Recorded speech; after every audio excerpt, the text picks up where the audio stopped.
आप सभी का स्वागत है। जैसा आप सबको पता है कि 21 तारीख की देर रात में खंडवा में जो बड़ा कब्रिस्तान है उसमें दो कब्रें थी, उनके साथ छेड़खानी रात में की गई थी, जिसकी सूचना 22 को सुबह प्राप्त हुई थी। उस सूचना पे तत्काल कोतवाली की टीम और सीएसपी मौके पे पहुंचे थे। वहाँ पे दो कब्रें थी जिसके साथ किसी व्यक्ति द्वारा छेड़खानी करके उसको खोला गया था। इस घटना पर से कोतवाली में एक धारा 301 बीएनएस का प्रकरण पंजीबद्ध किया गया था। साथ ही वहाँ के जो हमारे पास टेक्निकल एविडेंस थे सीसीटीवी फुटेज के, और उसके आधार पर टीमों ने बड़ा अच्छा काम किया और पिछले 2 दिन में लगातार टीमें न केवल खंडवा शहर बल्कि आसपास के भी क्षेत्रों में अपने जनता के बीच में लोगों से जानकारियां प्राप्त करते हुए अल्टीमेटली कल एक सूचना प्राप्त हुई कि ये मुदवाड़ा का एक व्यक्ति है जो उस व्यक्ति की पहचान हुई। उसकी जब तलाश पुलिस ने करी तो कल हरसूद के पास उस व्यक्ति को पुलिस ने पकड़ा है। पकड़ने के बाद जब पूछताछ की तो उसका नाम अयूब पिता इस्माइल था, जो ग्राम मुदवाड़ा थाना जावर का रहने वाला है।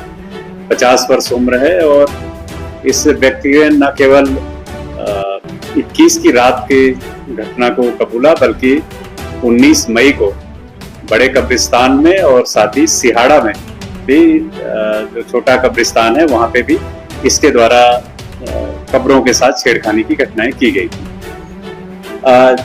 ये भी इसमें बताना उचित होगा कि जो आरोपी है ये थाना जावर का निगरानी बदमाश है।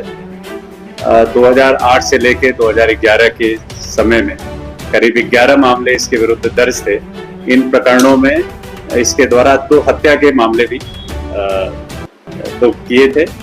इसमें से एक मामले में इसको आजीवन कारावास की सजा हुई थी और लगातार 13 वर्ष सजा काटने के बाद 15 मई को सेंट्रल जेल इंदौर से रिहा हुआ था। और रिहा होने के बाद 19 मई को इसने बड़े कब्रिस्तान और सिहाड़ा में घटना की। बाद में अभी 21 की रात में फिर से इसने दोबारा ये घटना की।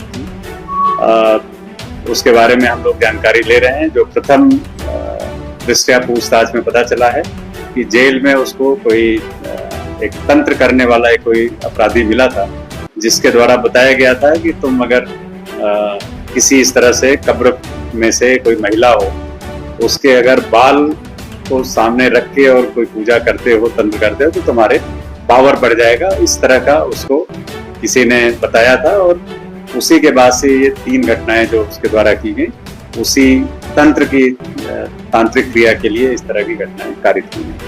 आरोपी बहुत ही दुर्दांत है, क्योंकि पहले भी 2 हत्याएं कर चुका है और लगातार ये धार्मिक भावना को देखते हुए बड़ा संवेदनशील एक मसला था। तो इस मामले में आरोपी के विरुद्ध हम लोग रासुका की कार्रवाई कर रहे हैं।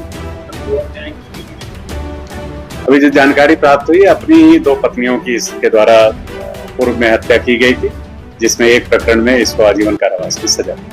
ये चर्चा चल रही है कि अपनी पत्नी को इसलिए मार देता था कि वह अप्राकृतिक संबंध नहीं बना रहे थे। इस तरह की बात भी चल रही है, चर्चा चल रही है, क्या है? देखिए, हम लोग अभी इस जो घटना हुई है, इस घटना के बारे में उससे जानकारी ले रहे हैं। उसके बाद ही पुराना क्या अपराध था, क्योंकि वो 15 साल से पुराना अपराध है, तो उस बारे में फिर और पूछताछ के बाद हम लोग स्पष्ट बता पाएंगे। तांत्रिक क्रिया के जरिए पैसा क्या था? जैसा आपको बताया मैंने, अपनी पावर बढ़ाना चाहता था। पावर होता है कि जिसमें वो चाहे रूहानी पावर कह सकते हैं या फिर वो अपनी जिस्मानी पावर, दोनों तरह की शक्तियों को बढ़ाने।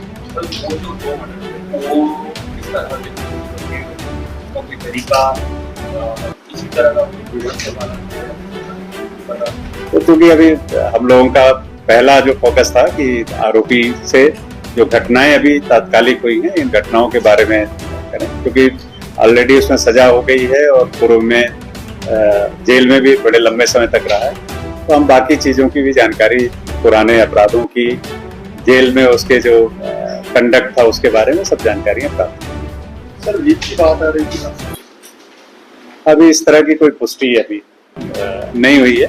जो समय घटनास्थल पर जब टीम गई थी या जो उसके कब्रिस्तान के जो जवाबदार लोग थे वो लोग ही गए थे।